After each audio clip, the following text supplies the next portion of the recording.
నమస్తే అండి అందరికీ. ముందుగా అయితే 79వ స్వాతంత్ర దినోత్సవం శుభాకాంక్షలు, అలాగే 4వ శ్రావణ శుక్రవారం శుభాకాంక్షలు, అలాగే శ్రీకృష్ణ జన్మాష్టమి శుభాకాంక్షలు. నిన్న చెప్పాల్సింది ఈరోజు చెప్తున్నాను మాత్రం అసలు అనుకోకండి. నిన్నైతే ఒక్క క్షణం కూడా తీరకలేదనమాట. ఇంకా టైలర్లకి ఉండే పని ఏంటో తెలుసు కదా, మనం ఎంత బిజీగా ఉన్నా కూడా వాళ్ళకి ఇవ్వాల్సినవి అయితే అంటే ఎవరికైనా అప్పచెప్పాల్సిన బట్టలు ఉంటే స్టిచ్ చేసి ఇవ్వాల్సిందే టైంకి. ఇంట్లో పని పూర్తి చేసుకున్నాక అయితే మా పిన్ని వాళ్ళ ఇంటికి అయితే వచ్చానమాట.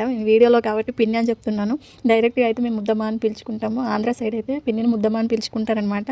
అక్కడ శ్రావణ శుక్రవారం చేసి అంటే వరలక్ష్మి వ్రతం చేస్తున్నాను రండి అనేసి పిలుపు చేసింది మా పిన్ని అయితే. సో ఇంట్లో పని అయితే పూర్తి చేసుకొని ఈవినింగ్ అయితే వెళ్ళాము.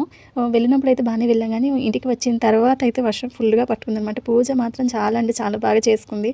చాలా ఓపిక, అసలు లాస్ట్ వీక్ చేసుకోవాల్సింది తనకి వీలవ్వక చేసుకోలేదనమాట. ఈ వీక్ అయితే చేసుకుంది. ఇప్పటికి కూడా తనకి హెల్త్ అనేది సెట్ అవ్వలేదు, కాకపోతే ఎలాగైనా చేసుకోవాలి అని చెప్పేసి అనుకుంది కాబట్టి ఆ తల్లి ఎలాగైనా మనకి ఓపిక అనేది తెచ్చేస్తుంది అనమాట. మనం నిజంగా చేసుకోవాలని మనస్ఫూర్తిగా అనుకుంటే ఆ టైంకి మనకి నిజంగానే ఆ శక్తి అనేది వచ్చేస్తుంది, చేసుకోవడానికి ఓపిక అనేది వచ్చేస్తుంది అనమాట.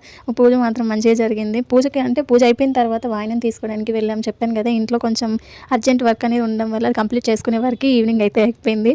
చాలా ఫ్రెండ్లీగా ఉంటాం మేమైతే, అసలు తల్లి పిల్లల్లాగా ఉండము, నిజంగా ఫ్రెండ్లీగా మాట్లాడుకుంటాం అనమాట. ఏదైనా ఎందుకో తెలియదు, ఎంత రెడీ అయినా కూడా ఇలాగ గంధము కుంకుమ అనేది పెట్టుకుంటే ఫేస్లో కళ అనేది వేరే అనిపిస్తుంది నాకైతే.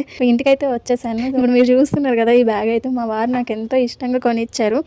ఆయన సెలెక్షన్ అనమాట. కాకపోతే ఎప్పుడు వాడని, ఎందుకో తెలియదు, కొంచెం బయటికి వెళ్ళినప్పుడు వేసుకుంటే కొంచెం షై ఫీలింగ్ అనేది వస్తుంది, అలవాట్లేదు కాబట్టి. సో ఈరోజు అయితే వాడాలనిపించింది. మనకు నచ్చిన వాళ్ళు చిన్న గిఫ్ట్ ఇచ్చినా కూడా హ్యాపీనెస్ వేరే అనిపిస్తుంది కదా. ఈరోజు అయితే వాడానమాట. దీనికి ఇప్పుడు టైం వచ్చింది. వీడియో నచ్చితే మాత్రం like, share and subscribe friends. Bye.